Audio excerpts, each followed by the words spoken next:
There's a version of you that never sleeps in, never skips training, never wastes time. There's a version of you who never fails. It is waiting for you. Genuinely ask yourself a question, you at home. If you had done those things for the last 2 years, you never skipped a training, you never wasted time, you never scrolled TikTok, you never sat aimlessly on the internet typing in garbage, never played video games, you never wasted time, you never skipped training, you were training every single day, you never slept in, you were never lazy. Genuinely imagine what you would look like, love you would see in her eyes when she looks at you with adoration like a king. Imagine your existence. That person is waiting for you, and the only thing that's stopping you from being that person is your monumental laziness. You can have it. The universe is very giving. It will give you anything you work for. I've never seen somebody try for something with all of their might and not get it. The only people who do not have the things they want are the people who do not try for them. I've never seen a person wake up and say, my only dedication in life is to solve a Rubik's Cube and fail. You are not stupid. You are not incompetent. You are lazy and arrogant. It's extremely important you understand that that person is waiting for you, and you are declining that version of yourself.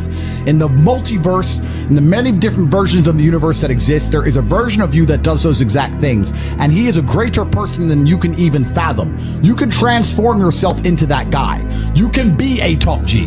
That's exactly what I did. I knew who I was going to have to end up being before I became that person. My brother and I are not from rich families. We are not from advantaged beginnings, but I knew I had to be a big, strong, fighting billionaire. That's what I knew I had to be. Discipline is the key to success. If you cannot force yourself to do something you don't want to do, how are you ever going to put yourself through the suffering required for greatness? If you cannot force yourself to train when you do not want to train, if you cannot force yourself to work when you don't want to work, or force yourself to eat right, how can you possibly ever become a monumentally successful person if you cannot control yourself long enough to do what must be done as opposed to what you feel like doing? A man must do what he is supposed to do irregardless of how he feels. That is the key component to masculinity, is discipline. If you do not have the discipline to dedicate yourself to anything, you are going to fail and be crushed by the people who can. If you only go to the gym when you feel like going to the gym, you're never going to be as strong as the people who go to the gym when they don't feel like going to the gym. That is a reality of life. So, I train every single day. I've actually heard from some people saying, you overtrain. And I explained to them, one, I don't believe in rest. I'm not you. I'm not pussy, and I'm not broke like you are, Mr. Fitness Trainer, standing around the gym teaching people for $50 an hour. I don't need to listen to you. Secondly, I don't train because I want to get bigger. I train every day because it is difficult to train every day. It hurts. I don't want to. I wake up and I'm busy. I have other things to do. I don't feel like doing it, so I force myself to do it 7 days a week, 365 days a year, so that I know I'm the kind of person who can do what he doesn't want to do when it needs to be done. I am that man, and it is more of a mental exercise than a physical exercise at this point. How can you ever outcompete me if I can force myself to do the things I don't want to do and you cannot? Discipline is absolutely essential for success, and you need to get very comfortable and very used to the idea of understanding that on your path to greatness, there are going to be long periods of time where you hate what you are doing, where you are dissatisfied with the actions you must undertake, where you are tired, where you are stressed. That is why it is difficult. That is why most people won't make it.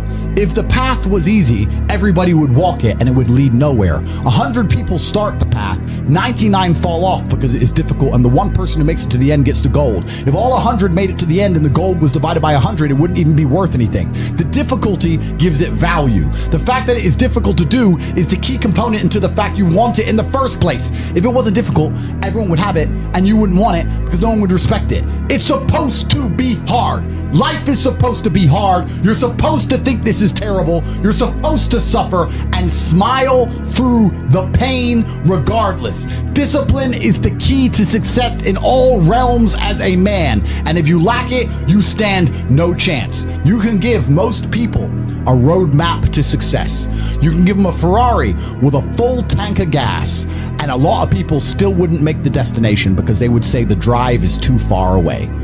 Quitters, they don't have the discipline. You can tell them exactly how to do it. You can give them the mechanism to get there, but they don't have the discipline to complete the drive and end up at the destination. That is the majority of Earth. This is your competition. People who, even if they are told what to do and people tell them exactly how to do it and help them do it, still quit, still fail because they lack discipline. Even me, with my monumental powers, I can't make a quitter successful. It doesn't matter how good I am. It doesn't matter how easily I make it for them to succeed. It doesn't matter how compendious and concise and powerful the real world is. It doesn't matter how much I text them and motivate them, how many emergency meetings I do to try and talk to them and hype them up, how much motivation I give them. It doesn't matter what I do. If they are a quitter, guess what they're going to do? They're going to quit. No matter how simple the map is to read, no matter how fast the Ferrari is, somewhere along the drive, the sun's going to get in their eyes, and they're going to sit there and go, I don't like this, this is hard, and they're going to quit. Quitters are the number one type of people that nobody can help. If you're a quitter, I can't help you, life can't help you, God himself cannot help a quitter. So if you lack discipline, you lack the very basic building block to any type of success which exists on the planet. By every single metric which can be measured with science, you are going to stay a loser and a failure. So you need to pick the low-hanging fruit first. And the starting block to all of these things is your body.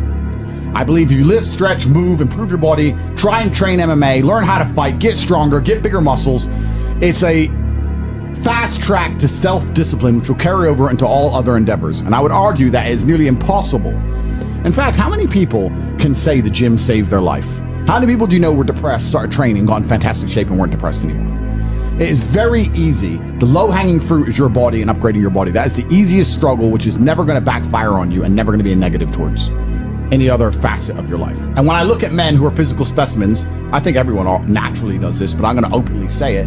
I respect them differently than I look at men who aren't. I have a different level of respect for them because they show me they have discipline. They show me they have motivation. They show me they're capable of doing difficult and hard things. Those are the kind of people I trust. They're not afraid of struggle. They're problem solvers. People who train are problem solvers, and you need to become one, and you need to become very, very adept at solving problems pretty quickly. I actually find it amazing that there's people out there who aren't in perfect physical condition. Guys, let me tell you all a news flash. If you eat right and you train hard, you look good. Yeah. It's like a biological certainty. It's almost impossible to be fat and look bad if you eat right and train hard. Your body will react and give you exactly what you want. So why don't you all look like superheroes? Do you not understand how intimidating that is just when they look at a group of people and they all look like superheroes and they can tell they're all disciplined, all hardworking, all dedicated, all physically strong? The struggle is what's beautiful about it. That's the most important thing. That's what you have to understand. The key is to keep training. If you train hard every single day, you don't have to worry about a little bit of vitamin C. It's true. If you don't train and you don't smoke, you're still going to be a pussy. Yes. The answer is always hard work. As soon as you are granted life, you are guaranteed death. What you do in between is up to you. You are all conscious. That could end tomorrow, that could end in 100 years. But the time between the beginning of your consciousness and the end of it is completely up to you. Training is never the wrong decision. If you are free, you should train. If you are rich, you should train. If you are poor, you should train. If you smoke, you should train. If you don't smoke, you should train. If you drink, you should train. If you don't drink, you should train. You cannot escape that hard work is always the correct decision. There is no time in any scenario when working hard is going to be the wrong answer. You should always try your very best in all things. I always knew the answer to everything is raw action. The answer to everything has always been raw action. My dad had a tweet about this. He said that raw action solves all. So when I was broke, I was never like, I'm poor, what do I do? It was, I'm poor, I have to do something.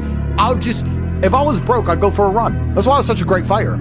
If I was broke, I'd sit there and go, I'm actually poor. How do I make money? Dunno. Where can I get some cash? Dunno. What work can I do? Dunno. I'll just go for a run then. And I just go for a 3-mile run. You just have to say, well, I have to do something. I can't just sit still and die. A lot of people are happy to just sit still and die or go to sleep and take a nap. Well, if that's what you want to do, then you can say a loser. That's fine. I'm glad there are losers because if everyone had Lamborghinis, my Lamborghini wouldn't be fun to show off. I need you to look at it and feel the deep pain in your heart of regret and failure. That's the whole point of it. I need to drive my Bugatti and everyone be looking at it going, I'll never have one of those. And I can get all their energy and feel it all, and it makes me happy. Fantastic. So you can sit at home and do nothing. But when I was poor, I had to go for a run. I couldn't sit still or lift weights or do something. I couldn't even sleep. So raw action solves everything. And I understood that at a young age. But as you get older, you get to look back and you get to put your whole story together, the whole tapestry together. I knew I wouldn't stay poor. Did I ever think I'd get this rich? Well, I never said I wouldn't, but did I ever think it would probably happen at this level? No, but it's amazing how the compounding interest of just endless raw action adds up. I've never had a lazy day. I've never skipped work, never missed an email, never had a day off, ever. If you were to go through the last 3 years of my life, you will see that there's never been a day where I wasn't doing what I was supposed to do. And it all just adds up, and then monumental success comes, and you get to laugh at everybody else, ha ha ha, and life's great. I find it amazing that, like, I speak to people my age, and I say, in my 20s, I spent maybe, I don't know, let's say 3 hours a day. What's a decade of 3 hours a day? Let's say 10,000 hours. I spent 10,000 hours in the gym training. You're the same age as me. What did you do with those 10,000 hours? And they can't even tell me what they did. What did you do? Watch TV, go out, go pub, sit around, sleep, nap, chase women? What did you actually do? We had the same amount of waking hours and the same amount of minutes. I know where 10,000 hours of my minutes went, and that's why I'm the champ. That's why I have 4 title belts above my bed. That's how I spent my 10,000 hours. Tell me what you did with your 10,000 hours, which is equal to, comparable to, or superior than how I spent my time. And they can't even name what they did with any of their time. They're like, don't know. So if you're 16, you need to be using every single waking minute towards things you're going to remember. You're going to remember training. You're going to remember working hard. You're going to remember trying to make money. You're spending your life and wasting your time doing things you're not even going to be able to recollect in a few years. You're going to wonder why you fall behind the people who don't waste time. Time is the ultimate currency. Time is money. Time is also strength and power and networks, connection. Time is everything. You can convert it. It's like malleable. Time is like Play-Doh. Yeah. You can turn it into anything. You can turn it into muscles if you go to the gym. Turn it into fighting prowess if you go to the fight gym. But people have all this time and they just mush around with it. And then they're like, don't know why I'm failing. I wish I was successful. You shouldn't wake up and say, how happy am I today? How does that affect how I act? That's not how I operate. I wake up and say, what must be done? What will allow me to be proud of myself? What will allow me to achieve? And those things will be done regardless of how I feel. And that's how the most successful people on earth all operate. The most successful people on earth don't only do things because they feel happy about doing them.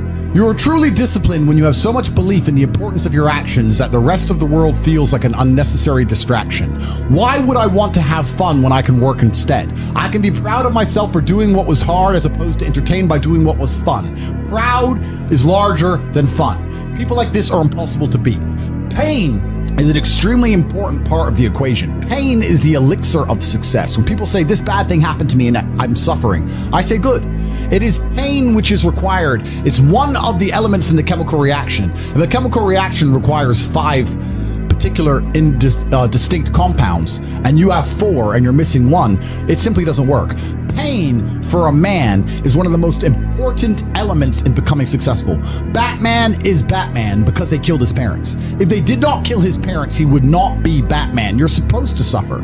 You're supposed to take that pain. The worst thing that can happen to you as a man is you live a life with no pain in it. To be born into a rich family and have a nice easy life and be given money, and you don't have to go to the gym and not have to train because you have bodyguards and sit around like a fuck up. You're going to be miserable and unhappy and a drug addict buying prostitutes. You're only going to have women who adore you. You're only going to feel confident in yourself and feel happy when you've been through hell and come out the other side. The pain is required, and you'll often notice that people who are better than you are people who have suffered more than you have suffered. So the person who is waiting for you, he requires your motivation. It also requires huge amounts of pain. So when bad things happen to you, do not sit at home and lament. Do not feel sorry for yourself. Instead, look in the mirror and say, thank you, God, for giving me one of the ingredients that is needed for the chemical concoction that is going to turn me into a superhero. Because pain is an extremely important one. In fact, it's one of the most important ones for a man. Everything is war. All of it. Sitting in the commute without losing your patience is war. Keeping your wife happy and your children inspired is war.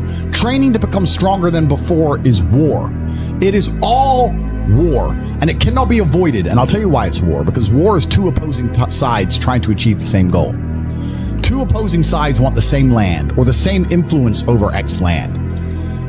And the car you want, the Ferrari, you're not the only person who wants it. The reason it's so expensive is because others people want it. The girl you want, the beautiful woman, everyone wants her. It is war. It is competition. Everything about life as a man is war. It is conflict because you are competing against the other men who want it the same, which is why discipline is such an important thing, which is why you must take the pain and add it to the concoction to become as formidable as possible. Life is war. This idea that you can go through life as a man and avoid war is probably the biggest mistake that most men make, because it is impossible for you to achieve anything significant without war. Running a business is war.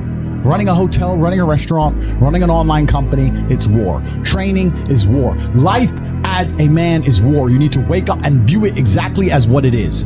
Everything I want, other people want. Everything I desire, other men are trying to get. This is a war and I must outcompete them. That is the best possible mental model you can have. Life in and of itself as a man is a never-ending struggle and a never-ending battle. It is the constant of the human condition. Evolution requires pain. While others complain that they do not feel happy enough, I'm happy I'm struggling. I don't want to be happy. I want to be great. This is the beauty of life as a man. Do you understand? I don't care. I'm happy to be struggling. I wanted to fight. You wanted to win. I wanted to fight. That's the difference. You're concerned with winning. I wanted to just fight. And we're fighting. That is the beauty of life as a man, to be great. If you concern yourself only with being happy, you are once again acting like a female or a child. Happiness is fleeting. It doesn't even matter if you're concerned only with the hedonism of happiness. You're going to drink alcohol and go to parties and go to festivals and take drugs. I want to be happy. Who cares? I want to be great. I want to be great all of the time. And let me ask you a question as a man at home, genuinely, truthfully. Would you rather be a loser who's always smiling, a happy loser, or would you rather be a stressed winner? Because the beauty of life as a man is to be great. So you have to sit here and ask yourself, do you want to be a happy loser that's insignificant? Nobody knows you exist. Women don't respect you. Men don't respect you. Nobody cares if you live or die, but you get to smile all the time. Or do you want to be one of the most important people on the planet with a little bit of stress? I am brilliant because I've decided to be brilliant. And if I have to sacrifice happiness to be brilliant, then that's fine. You know what the great thing about it is? You know it's amazing what God gives, how the whole world becomes full circle? If you stop caring about being happy and you start caring instead about being great, guess what you end up being? Great. Along with great. And you know what? Yeah, Happy. You end up happy if you forget about happiness and try to become great. You will never be successful if you're concerned about being happy, so forget about it. So how do you find happiness? Happiness is in struggle. The struggle and the size of the struggle you're facing, along with how important it is and how important you feel it is deep in your heart, is directly correlated to how successful and how happy you're going to feel all of the time. Struggle is extremely important for a man, and you should be looking to inject struggle into your life permanently. If you're injecting struggle, and that struggle, solving those problems lead to a positive place, once you become addicted to it, you're going to become a machine of monumental achievement. There are some very simple basic things you can do. Weight training, chess, having debates, trying your very best to take care of your mother, retire her, make sure that your people who you love are taken care of. You need goals and resistance and something to fight against to live well. Because the distance between pain and joy is what we experience. If you only have joy all of the time and no pain, you are not going to be happy. As a man, you need to have struggle in your life. And I want you guys to actually sit and think, what struggle are you going through daily? What struggle are you undertaking? What struggle are you trying to overcome? Because you should make a list of them. I can know for myself, every single day I wake up and I train physically. Every single day I have to go through X amount of physical pain when my day begins. That is a struggle that must be completed. Then I must try and keep my massive empire online, see my children, take care of everybody. There's struggle involved. My life is difficult. Difficult lives are fulfilling because we used to have to hunt and fish and go out there and go through difficulty to survive. And I often see that when I speak to people who are too comfortable, they end up being unhappy. Yeah. You can't entertain yourself to happiness. You must earn happiness. You must climb a mountain. You must struggle yourself to happiness. That's extremely important. There must be physical, mental, social, creative, some kind of spiritual struggle. And those things being satisfied is what's going to satisfy you. People are afraid of accepting there's a problem because then they know they have a responsibility towards fixing it. Yeah. And they don't want to do anything, one, because they're lazy, and two, because they're afraid they might lose. So they'd rather pretend there's no problem at all. And I think I often say to people in a lot of my videos about a lot of other subjects that it's not always the winning and the losing. It's the fighting in the first place. And there's plenty of men in history you remember who ended up losing in the end. Napoleon, for example, who still fought, which is why they mattered. It's not, if you're only going to fight when you're guaranteed to win, then no bravery is required. And you have to fight so that you can look back on your life and feel happy that you tried to do something when you knew it was going on before it was too late. Forget about the winning and losing for now. Focus on the fight. Most of the important things in the world have been accomplished by men who kept fighting when there seemed to be no hope at all. I heard it during a boxing match, and I think it was between Evander Holyfield against some guy who's not nearly as well known. And Holyfield was losing, and then he starts swinging, hitting the guy. And the commentator said, suddenly the champion returns with initiative and vengeance. That's a good slogan for life. You should wake up, look in the mirror, and say, suddenly, the champion returns with initiative and vengeance.